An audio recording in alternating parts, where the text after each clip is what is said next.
으로 조학에 맞추어 묵상 기도하심으로 2024년 1학기 부산외국어대학교 개강 예배를 시작하도록 하겠습니다.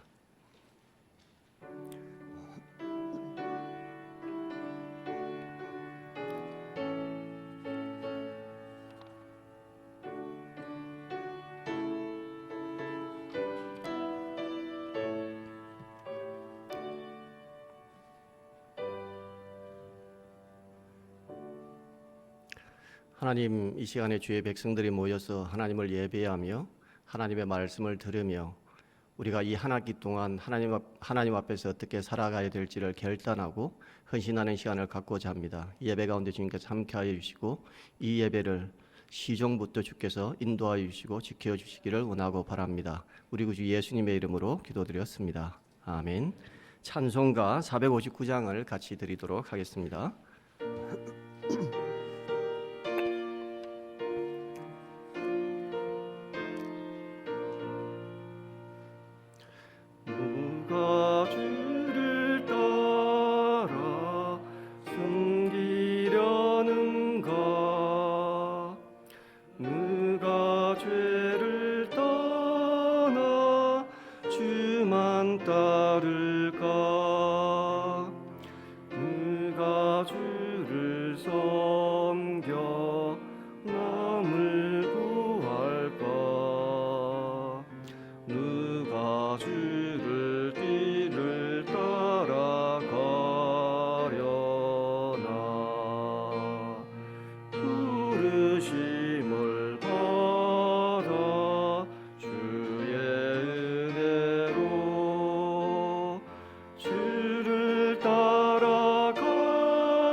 변함없는 진리 승리하리라.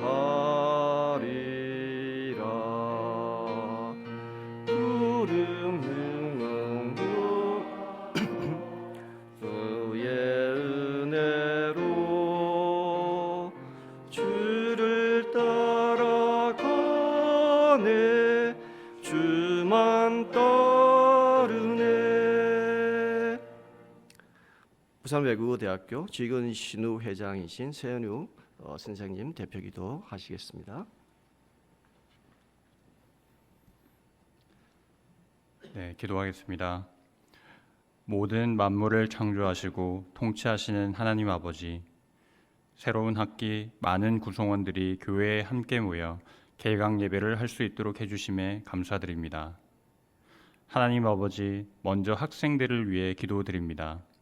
부산외대 모든 학생들이 하나님 안에서 미래의 큰 비전을 세우도록 도와주시고 학생들이 이것을 성취하도록 도와주소서. 금일 개강 예배에 함께한 여러 유학생들이 있습니다. 학생들이 낯선 한국 땅에서 무사히 학업을 수행하며 일상생활에도 어려움이 없도록 해주시길 소망합니다. 총장님 이하 모든 교직원들에게 솔로몬의 지혜를 주시어 최선의 의사결정을 할 수 있도록 도와주소서. 또한 일상의 작은 것에서 감사함을 발견할 수 있는 마음을 주시고 섬김의 마음으로 서로를 대하게 하소서. 본인 혹은 가족들 중에 암을 비롯한 여러 가지 질병으로 고통받고 있는 구성원들이 있습니다. 하나님께서는 못하시는 일이 없으시니 그들을 살펴주셔서 회복의 기적을 보여주소서. 또한 2023년에는 특히 우리 대학에 선교의 불을 밝혀주시기를 소망합니다. 하나님을 알지 못하는 많은 구성원들이 하나님을 만나고 경험할 수 있도록 도움 주시고, 하나님과 잠시 떨어져 신앙이 약해져 있는 분들도 다시금 신앙이 타오를 수 있는 한 해가 되기를 기도합니다. 특히 6월 25일에서 28일 우리 대학에서 세계 선교사 대회를 진행할 예정입니다.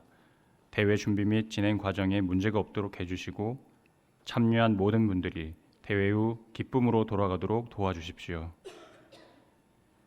늘 보이지 않아도 우리와 함께 있는 성령님, 오늘 이 자리에 함께 하셔서 하나님의 말씀이 우리 마음속 깊이 닿게 하소서. 우리 주 그리스도의 이름으로 기도드립니다. 아멘.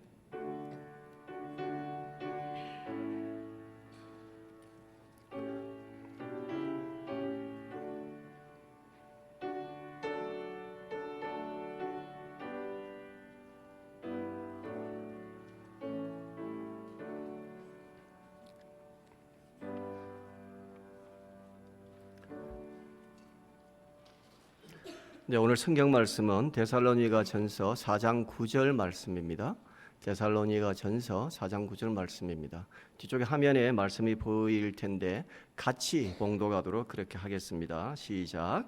형제 사랑에 관하여는 너희에게 쓸 것이 없음은 너희들 자신이 하나님의 가르치심을 받아 서로 사랑함이라. 이 시간에는 우리 학교 교수님이시면서 목사님이신 이정성 목사님께서 말씀을 전해주시겠습니다.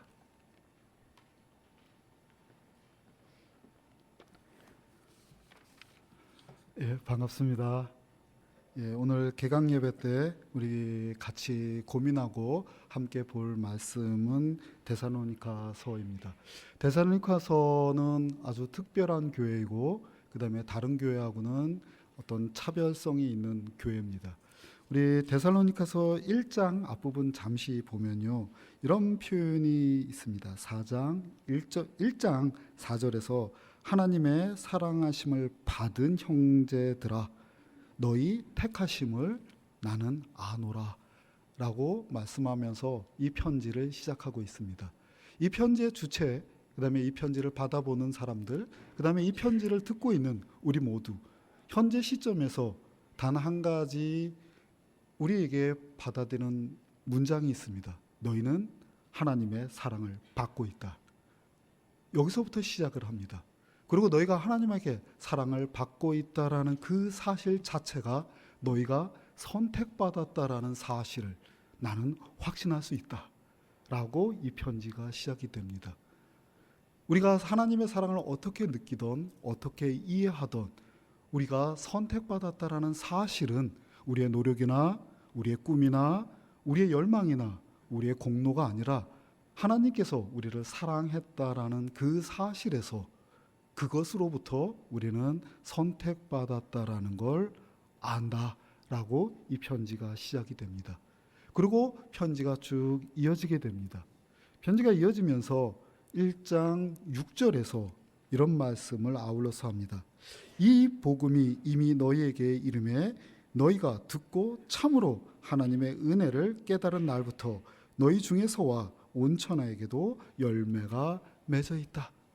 너희가 사랑을 받았고 그것이 선택에 대한 확증이며 너희 삶이 열매를 맺었다라고 표현하고 있습니다. 여기서 이야기하고 있는 열매에 대해서 우리가 잠시 고민할 것이 있습니다. 우리는 열매를 가을날 혹은 발갛게 익은 사과를 떠올리게 됩니다. 왜냐하면 그것은 결과이니까요. 그러나 그 결과가 가을에 있는 것은 아닙니다. 어떤 사과나무도 빨간 열매를 맺지는 않습니다. 그것은 작은 꽃으로 시작합니다. 그리고 그 작은 꽃이 떨어지고 보면 그 자리에 열매가 있습니다. 그리고 나머지 시간은 그 열매가 성장해가는 과정에 있는 겁니다. 어느 날 갑자기 열매가 맺어지는 게 아니라 이미 선택받은 우리에게 열매가 있다라는 사실을 확증하고 있는 겁니다. 이제 좀 있으면 봄이 올 거고 이제 여름이 올 겁니다. 그 여름이 올 때 자그마한 과실수를 찾아보십시오. 이미 사과는 꽃이 피어 있고 그 꽃이 진 자리에 배가 열려 있고 감이 열려 있고 사과가 열려 있습니다. 아직 수확의 때는 아닙니다. 그러니 보이지 않습니다. 나뭇잎에 가려져 있습니다. 긴 여름, 태풍과 땡볕과 그 모든 시련의 끝에 그 시련 자체가 그 열매를 익어가게 하는 과정입니다. 그리고 그 과정이 모두 끝난 어느 해 때가 되면 우리에게 열매를 보여주게 됩니다. 우리는 열매가 어느 날 갑자기 생긴다라고 간혹 생각하는 경우가 있습니다. 열매는 갑자기 생기지 않습니다. 이미 여러분의 영혼과 여러분의 마음과 여러분의 꿈속에 이미 열매가 맺혀 있습니다. 그러나 우리에게 요구되는 것은 시련입니다. 아픔입니다. 태풍을 이겨내야 되고 땡볕을 이겨내야 되고 때로는 가뭄을 이겨내야 됩니다. 그것들을 견디고 이겨내는 그 모든 시간이 열매가 익어가는 과정입니다. 그것이 나무가 죽는 가뭄이 아니고 그 홍수가 그 열매를 떨어뜨리는 것이 아니고 그 태풍이 그 나무 가지를 꺾는 것이 아니라 열매가 익어가는 과정입니다. 그 과정 끝에 이 편지의 끝 마무리에서 4장 9절에 오면 이렇게 얘기합니다. 형제 사랑에 관해서 너희에게 더 이상 쓸 것이 없다. 왜냐하면 뒤에 이렇게 설명합니다. 너희 자신이, 너희 한 명 한 명, 너희 자신이 하나님의 가르침을 받았다. 받고 있다. 우리가 매 순간 한 명 한 명, 각자가 하나님에게 사랑하는 법을 배우고 있습니다. 우리는 삶으로, 때로는 눈물로, 때로는 방황으로 우리가 사랑하지 않는 것 같지만은 그 사랑을 배워가는 과정입니다.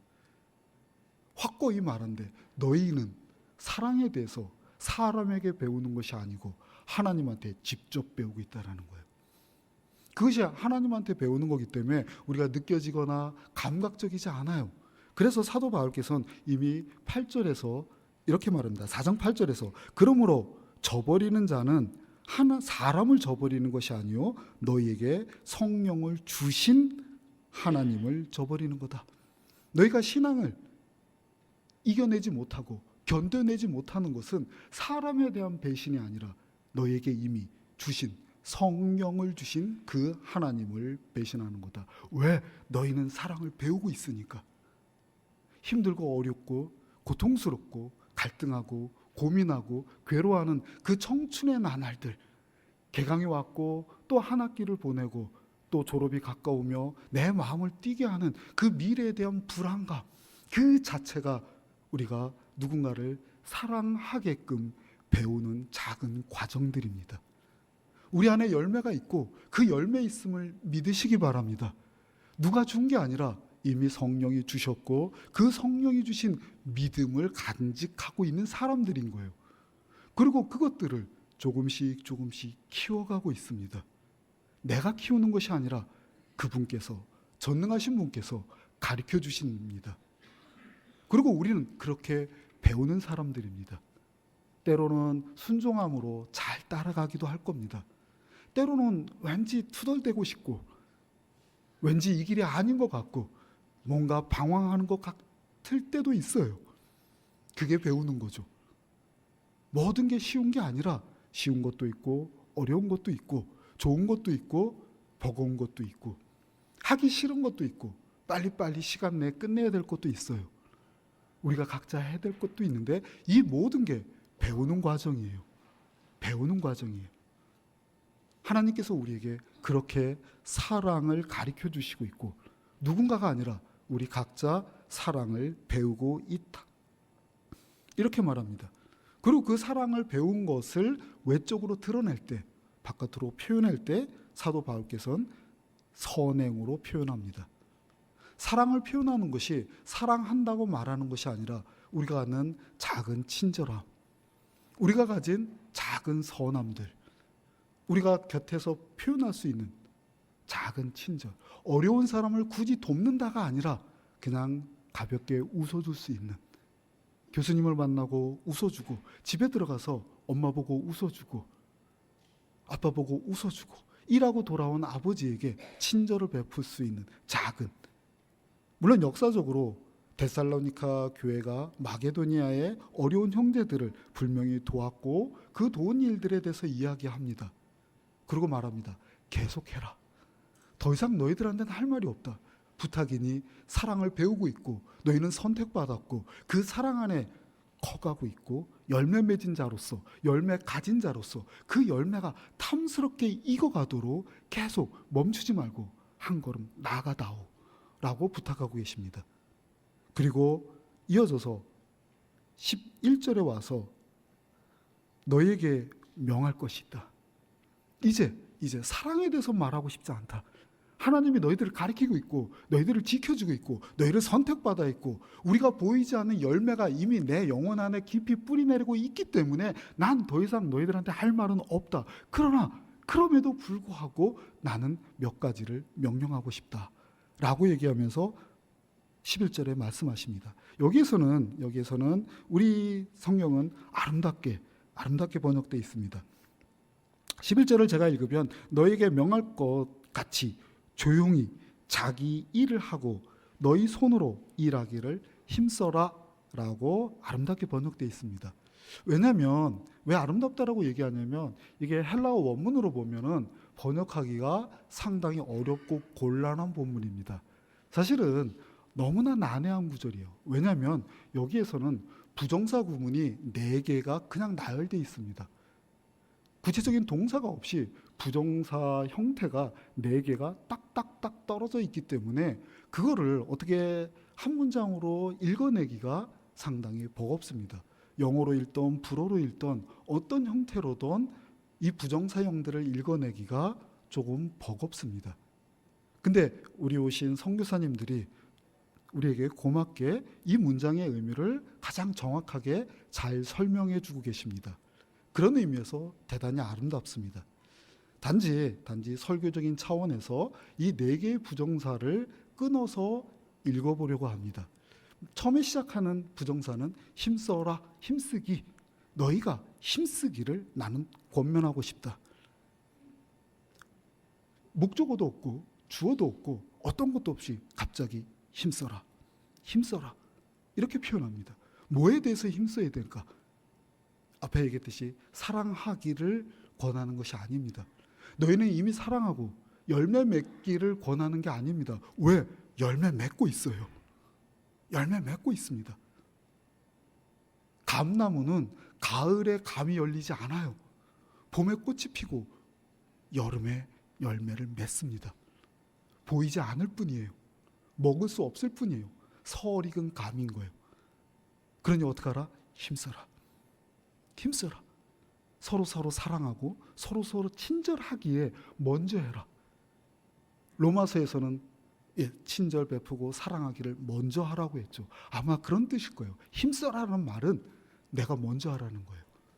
아빠가 나한테 잘해주면 먼저 그하고 상관없이 아빠가 먼저 하면 내가 할게. 엄마가 하면 내가 할게. 친구가 네가 하면 이렇게 할게. 네가 해주면 내가 할게 라는 조건이 아니라 내가 먼저 하라고. 왜? 난 선택받은 사람이고 난 사랑을 아는 사람이고 사랑을 배워가고 있고 그 배움에서 쓰러지기도 하고 아파하기도 하고 행복하기도 하고 그런 모든 나의 모습에서 나는 먼저 할 수 있다고. 내가 먼저 웃어줄 수 있고 내가 먼저 손 내밀어 줄 수 있고 그렇게 힘써라 란 말이 나옵니다. 그리고 곧바로 이어져서 조용하라. 조용하기. 조용하다는 말은 우리 삶에 싸움이 없거나 한가하게 보내거나 여유롭게 보내거나 그런 조용함이 아닙니다. 그런 식의 조용함이 아닙니다.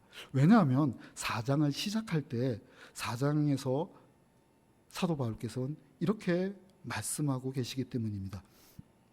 앞에서 보면은 4장 3절에서 이렇게 표현하고 있습니다. 하나님의 뜻은 이것이다 라고 설명합니다. 전능하신 하나님이 우리에게 열매를 주시고 선택을 하고 매 순간 사랑을 가르쳐주고 우리가 사랑을 배우고 있는 거예요. 우리는 사랑받고 있고 그 사랑받았기 때문에 사랑해 나가고 있어요. 그 와중에 하나님의 목적, 하나님의 의지, 하나님의 뜻이 있다라는 거예요.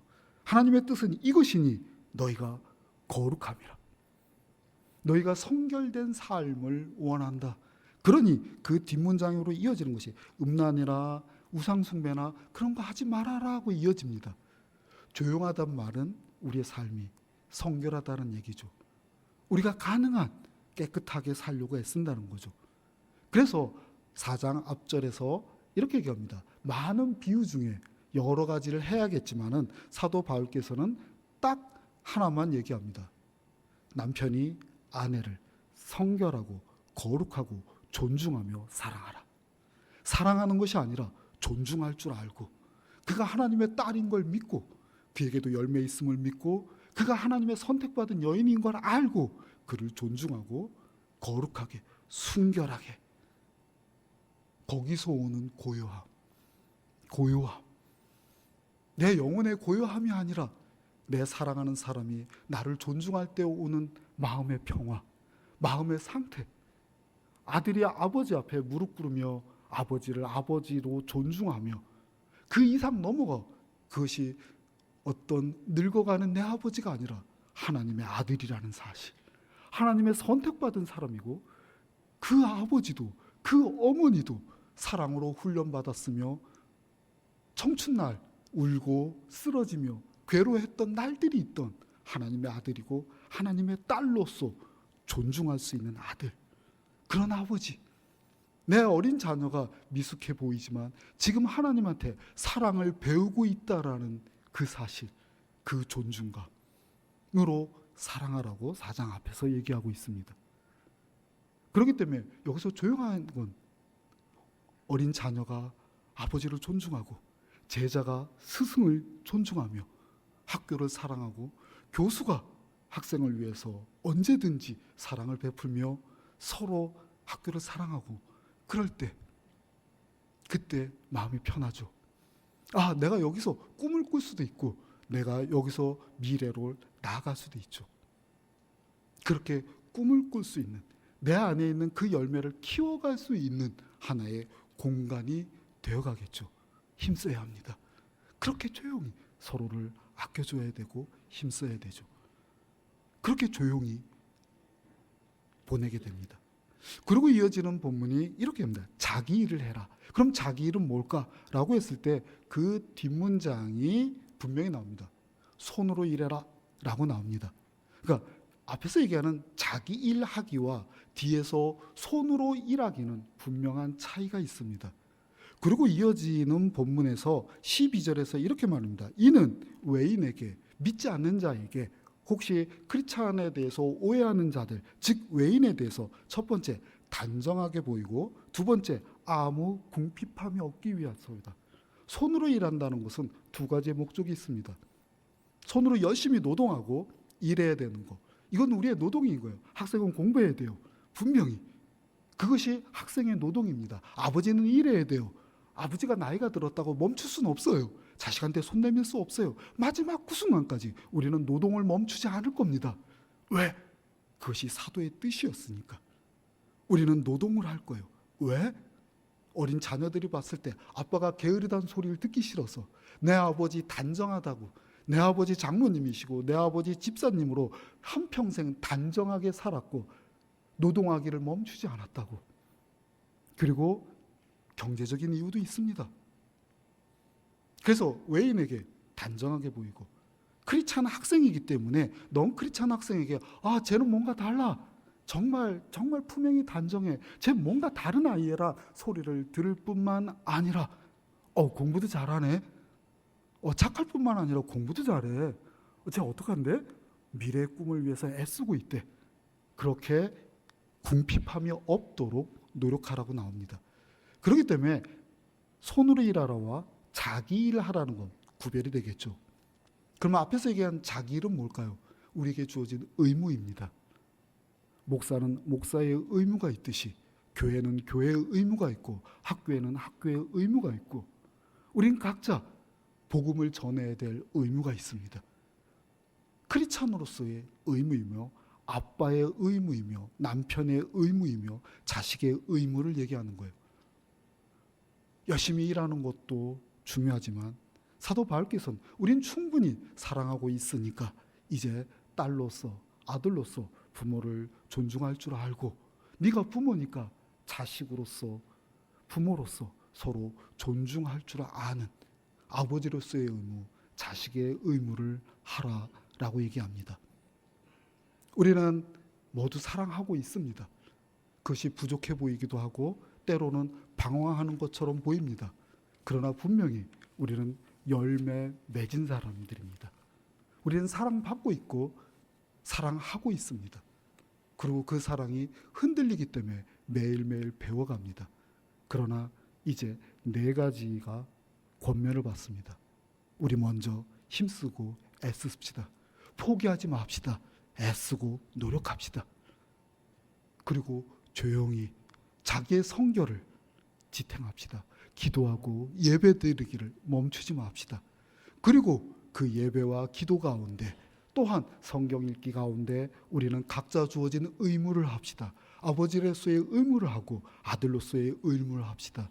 딸로서 의무를 하고 집에 돌아가 아버지에게 사랑한다고 말해 주십시다. 거짓말로 화내지 마요. 우리는 열매 맺은 자들이기 때문에 그 열매를 키워갑시다. 친절을 베풀고 자기 의무를 합시다. 그리고 손으로 일합시다. 노동합시다. 공부합시다. 왜? 미래를 위하여. 경제적으로 궁핍하지 않기 위해서. 그리고 무엇보다도 넌 크리스찬들이 교회를 험담하지 않도록 우리는 단정하게 살아야 됩니다. 이것이 우리의 각자 계약하는 이날 우리에게 주시는 권면이라고 생각하고 각자 자기의 사랑을 훈련받으며 키워가기를 부탁드립니다. 잠시 기도하겠습니다. 사랑과 은혜가 많으신 하나님 감사합니다. 여기 모인 모든 사람들이 또한 이 땅에 있는 모든 크리스찬들이 하나님에게 사랑받아 선택받았다라는 걸 믿어지게 하옵소서. 사도가 쓴 편지를 믿어지게 하옵소서. 또한 나이가 어리고 미숙해 보이나 그들이 하나님의 사랑을 직접 훈련받고 사랑받는 걸 가르침을 배우고 있다라는 걸 믿어지고 존중하는 어른이 되게 하시고 또한 우리 어른들을 존중하는 학생들에게 하옵소서. 그리하여 사도께서 말씀하신 대로 서로 사랑하는 우리 모두가 되게 하옵소서. 거룩하신 주께서 성령을 주실 뿐만 아니라 사랑도 주실 것을 믿으며 이 모두 예수 그리스도 이름으로 기도드렸습니다. 아멘.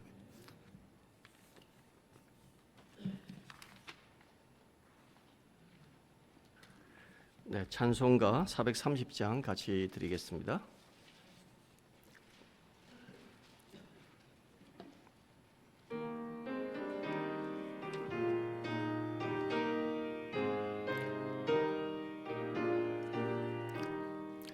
주와 같이 길 가는 그 즐거운 일 아닌가.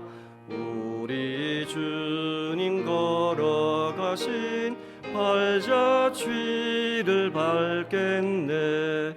한 걸음 한 걸음 주 예수와 함께 날마다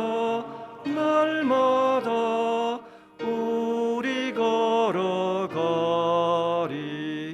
어린아이 같은 우리 미련하고 약하나 주의 손에 이끌리어 생명길로 가겠네. 한 걸음 한 걸음 주 예수와 함께 날마다 우리 걸어가리.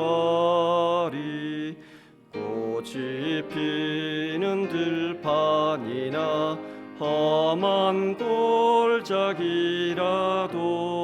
주가 인도하는 대로 주와 같이 가겠네.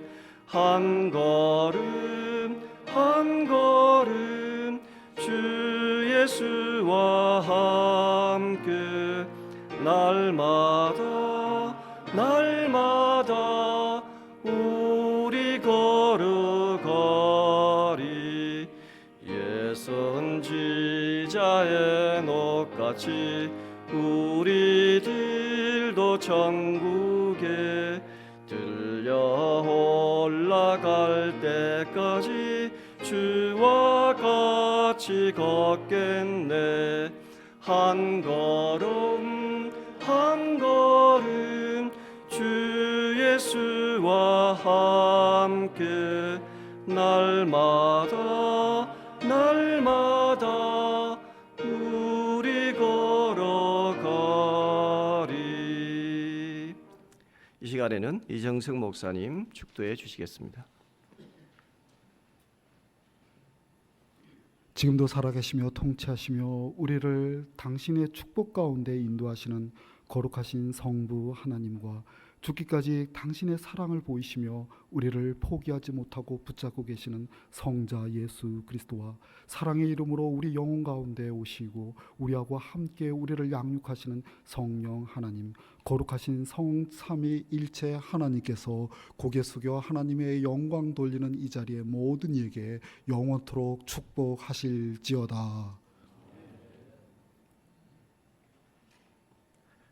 네, 이 시간은 광고 시간인데 우리 총장님 우리 학교를 위한 꿈, 또 2024년 1학기를 위한 비전을 가지고 계신데 총장님 참석하셨기 때문에 잠시 총장님의 그 꿈을 나누는 시간을 갖고 이어서 이복수 목사님 광고해 주시고 나머지 전달사항 제가 전달 드리도록 그렇게 하겠습니다. 총장님 앞으로 모시겠습니다.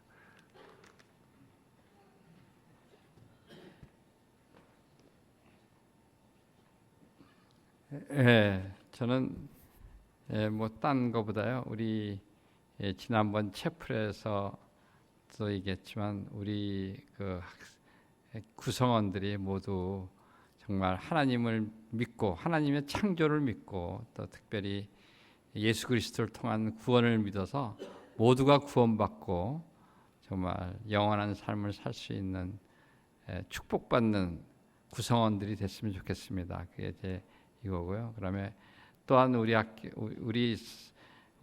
가장 중요한 게 두 계명이 있는데 하나는 하나님 사랑하고 이웃 사랑하는 거하고 하나는 땅 끝까지 복음 전하는 건데, 그래서 저희가 땅 끝 복까지 오늘도 사랑을 하라는 얘기 참 듣고, 그다음에 우리가 복음 전하는 일, 또 선교하는 일에 우리가 게을리하지 않고 우리가 앞장서는 그런 사람들이 됐으면 좋겠습니다. 그래서 하나님의 정말 계명을 잘 지키는, 그래서 한마디로 얘기하면 우리가 창조와 구원을 믿고 그 다음에 정말 우리가 서로 사랑하고 그 다음에 우리가 복음을 전하는데 게을리지 않는 그런 여러분들 되기 바라고요. 그래서 뭐 선교사 대회도 하고 이렇게 하는 겁니다. 그래서 여러분들 이 학교가, 저는 또 마지막으로 한마디 얘기하면 우리 학교가 정말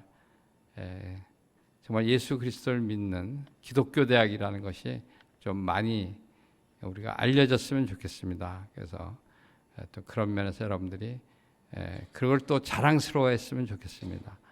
그런 면에서 여러분들이 다 같이 이렇게 예수님을 믿는 대학, 우리 부산 예대에 들어온 것을 자긍심을 가지고 우리가 더 그 자긍심 안에서 여러분들이 행복하고 기쁘게 살아가기를 바랍니다. 감사합니다.